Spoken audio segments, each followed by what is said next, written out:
Assalamualaikum.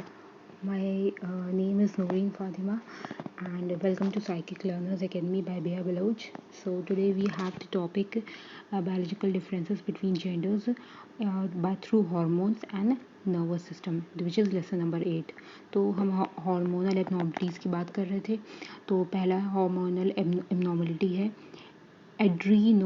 एड्रीनोजेनिटल syndrome. इसमें क्या होता है कि जो भी प्रीनेटल प्रोडक्शन प्रीनेटल यानी कि जो बच्चे अभी पैदा नहीं हुए होते हैं उनमें एंड्रोजन का प्रोडक्शन ज़्यादा हो जाता है. अब पहले मैंने बताया था एंड्रोजन में टेस्टोस्टेरोन होता है, तो एड्रीनल ग्लैंड्स के थ्रू वो प्रोडक्शन ऑफ एंड्रोजन्स वो काफ़ी ज़्यादा होती है, एक्सेस में हो जाती है. बट इससे मेल बेबी पे कोई इफेक्ट नहीं पड़ता है, बट जो फीमेल बेबीज़ होती हैं उनकी फीमेल फिजिकल स्ट्रक्चर होती है, बट वो थोड़ी बहुत रिजेंबल करती है, वो थोड़ी बहुत बॉयज़ से सेम होती है और उनके फिज़िकल कैरेक्टरिस्टिक ही नहीं बिहेवियर भी इफ़ेक्ट होती है ऑल्सो. वो कभी कभी सर्जन्स रिकमेंड करते हैं सर्जरी के लिए क्योंकि इनके जो एक्सटर्नल जेनिटैलिया होती है, सेक्स ऑर्गन होती है, वो उसको चेंज कराने के लिए सर्जरी के लिए रिकमेंड करते हैं. मोस्टली ये टॉम बॉय टाइप होती है. इनको नाम दिया गया था by Barenbaum and Snyder in 1995. They stated girls with such syndrome are more likely to be tomboys. दूसरा आता है एंड्रोजन इनसेंसिटिविटी सिंड्रोम. इसमें नाम से ही दिया है कि आपकी एंड्रोजन हार्मोन इनसेंसिटिव होती है. तो जो ये ज़्यादातर मेल फीटस में होता है and normal male foetus XY chromosomes.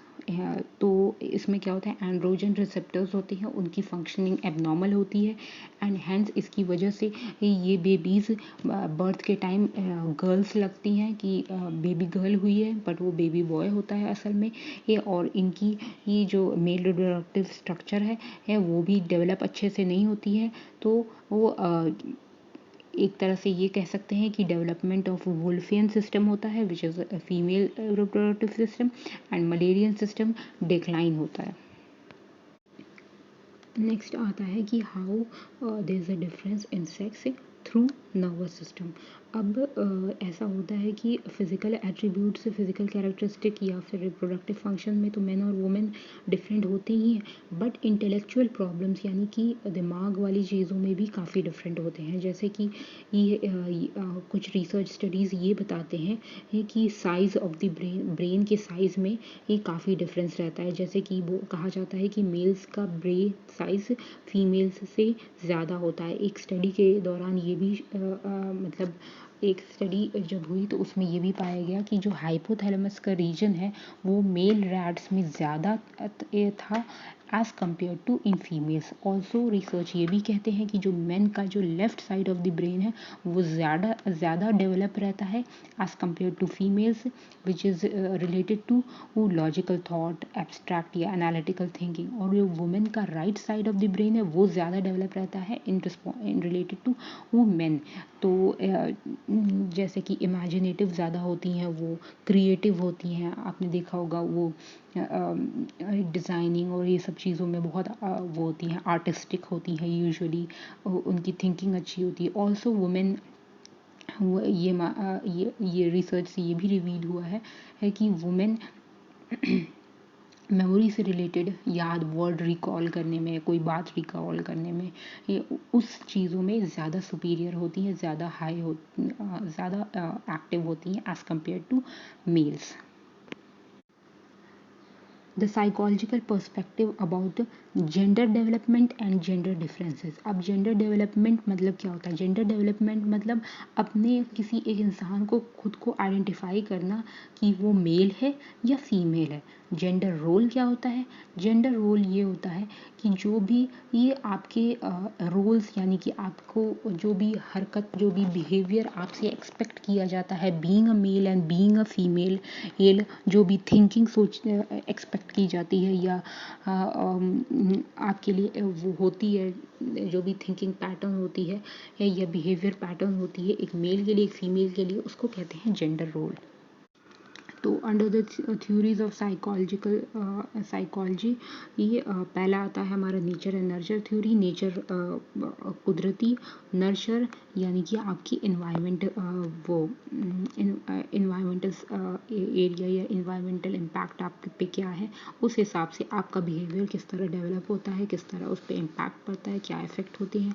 और नेचर आपका हो गया जो भी आपकी हेरिडिटरी एज एन जो बाप दादा की तरफ से या फिर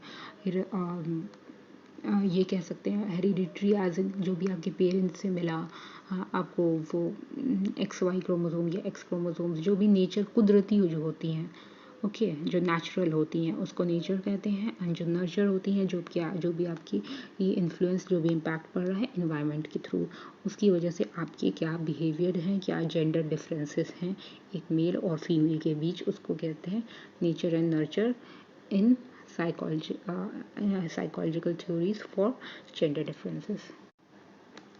अब कुछ नियर अबाउट 8 डिफरेंट थ्योरीज दी गई है आपके इसमें जेंडर डेवलपमेंट में।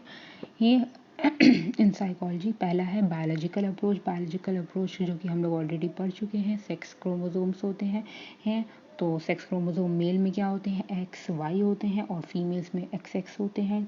23rd पेयर में डिफरेंस होते हैं। ह्यूमन बींग सब में 23 पेयर्स होते हैं, बट जो 23rd पेयर होता है वो सबका डिफरेंट होता है, मेल का अलग होता है, फीमेल का अलग होता है। उसी की वजह से हमारे बिहेवियर, हमारे जेनेटिक पैटर्न्स, हमारे हॉर्मोन्स अलग हो जाते हैं।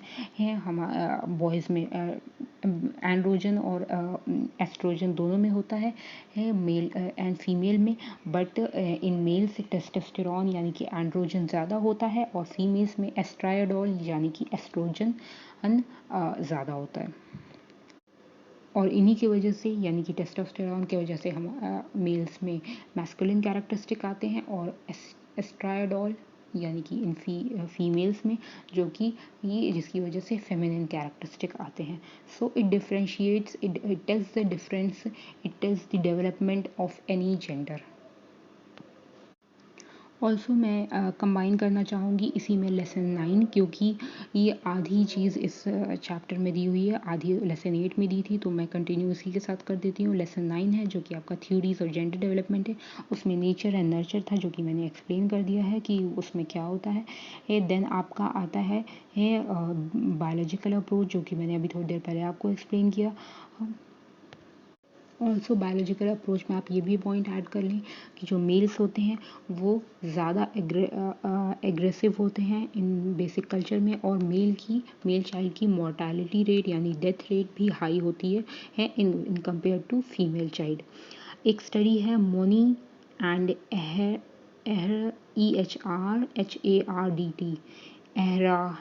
एहरहार्ड 1972 में उन्होंने कहा था कि जो फीमेल से जिनमें एंड्रोजन्स यानी कि टेस्टोस्टेरोन की ज़्यादा एक्सपोजर होती है वो ज़्यादा फिजिकली एक्टिव होती हैं बॉयज़ से, और जिन फीमेल्स में एंड्रोजन्स कम होती हैं उनमें फीमेल कैरेक्टरिस्टिक ज़्यादा होती है। अब ब्रिटिश फ्रेटर्नल स्टडी की तरफ से एक रिसर्च रिवील किया गया था कि जिन गर्ल्स की ट्विन ब्रदर होते हैं, 2 भाई होते हैं, वो गर्ल्स ज़्यादा एक्टिव होती हैं, एडवेंचरस होती हैं बहुत लाइक बॉयश हरकत ज़्यादा होती हैं उनमें, ये वाला एटीट्यूड ज़्यादा होता है, बॉयश हरकत या बॉयज़ टाइप बिहेवियर ज़्यादा होती है। नेक्स्ट आता है बायोलॉजिकल डिफरेंसेस इन ब्रेन। हमने इसकी पहले ही बात की थी कि जो मेन का लेफ्ट साइड होता है वो left side of the brain वो ज़्यादा डेवलप होता है, जैसे कि लॉजिकल थॉट, लॉजिक्स, एब्स्ट्रैक्ट या एनालिटिकल थिंकिंग। वुमेन का राइट साइड ज़्यादा होता है, ज़्यादा right side of the brain ज़्यादा डेवलप हुआ रहता है, जो कि आर्टिस्टिक थिंकिंग होती है और उसमें आपकी इमेजिनेटिव या विजुअल या स्पेशल टास्क के लिए ज़्यादा वो एक्टिव रहती हैं। सो बायोलॉजिकल डिफरेंसेस आपके जेंडर डिफरेंसेस इन जेंडर ये आते हैं जो भी मैंने एक्सप्लेन किया आपको।